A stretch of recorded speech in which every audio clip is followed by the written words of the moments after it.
व्यवस्थित मतदान, छिटपुट विवाद बाहेक देशभर शान्तिपूर्ण मतदान भएको नेपाल प्रहरीको भनाई, गृहमन्त्रीको भनाई समग्र देशको सुरक्षा अवस्था सुदृढ र मजबुत छ।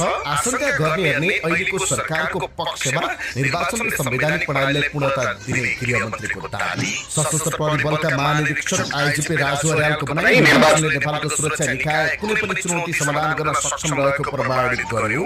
हेलिकप्टरको व्यस्तताका कारण हिमाली जिल्लाको मतपेटिका सङ्कलन आज मात्रै सकिने, निर्वाचन मार्फत लोकतन्त्रलाई फेरि ट्र्याकमा ल्याउन सफल प्रधानमन्त्री सुशीला कार्की, प्रधानमन्त्रीलाई विशेष धन्यवाद, बाँकी जिम्मा नयाँ संसदलाई। प्रधानमन्त्रीलाई आमा सम्बोधन गर्दै बालीले लेखे लोकतन्त्रले जितेको छ, निर्वाचन शान्तिपूर्वक भएको भन्दै सरकार र आयोगलाई कांग्रेसको धन्यवाद, शान्तिपूर्ण निर्वाचन गराएकोमा सरकारलाई प्रचण्डले दिए धन्यवाद। कतारका समकक्षलाई फोन गर्दै प्रधानमन्त्रीले भने, नेपालीहरूको हेरचाहबाट कृतज्ञ छु।